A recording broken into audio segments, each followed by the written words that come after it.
So, let me be very clear. I wrote this poem with a very specific intent. I have a 13-year-old daughter.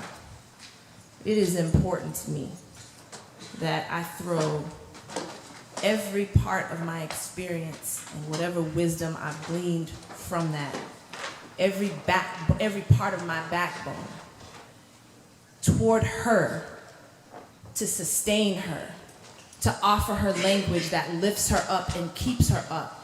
That said, there is, for me, a necessary conversation that seeks to undermine the shaming that happens to some girls around menstruation.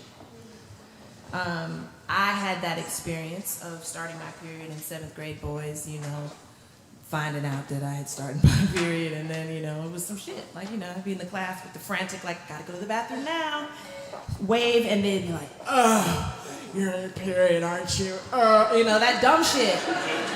And so then my daughter, you know, like, she starts her period and she's stricken and walks out the bathroom looking like she's died or something. And I wanted to undermine that. So I threw her a period party. My homies rolled up dressed in red, and there was red food and red drinks. It was great. It was great. So, you know, all red everything. Fuck it. So that's what it was, and it was wonderful. And then when I was in Austin, Texas for Women of the World this year, she sent me a screenshot of a tweet. And in 140 characters, this dummy, you know, damn near undermined my legacy. This is my response to aforementioned dummy. You're welcome. Dude on Twitter says, quote, I was having sex with my girlfriend when she started her period. I dumped that bitch immediately, end quote. Dear nameless dummy on Twitter, you're the reason. My daughter cried funeral tears when she started her period. The sudden grief all young girls feel after the matriculation from childhood and the induction into a reality that they gonna have to negotiate you and your disdain for what a woman's body can do. Herein begins an anatomy lesson infused with feminist politics because I hate you.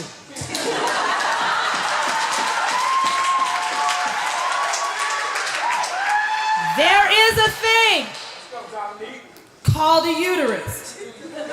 It sheds itself every 28 days or so, or in my case, every 23 days. I've always been a rule breaker. That's the anatomy part. I digress. The feminist politic part is that women know how to let things go, how to let a dying thing leave the body, how to become new, how to regenerate, how to wax and wane, not unlike the moon and tides, both of which influence how you behave. I digress. Women have vaginas that can speak to each other. By this I mean, when we're with our friends, our sisters, our mothers, our menstrual cycles will actually sync the fuck up. My own cervix is mad influential. Everybody I love knows how to bleed with me. Hold on to that. There's a metaphor in it. Hold on to that.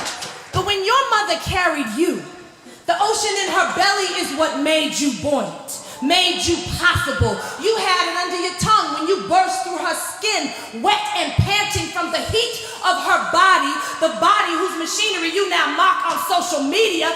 That body wrapped you in everything that was miraculous about it and sung you lullabies laced in platelets, without which you wouldn't have no Twitter account at all, motherfucker. I digress.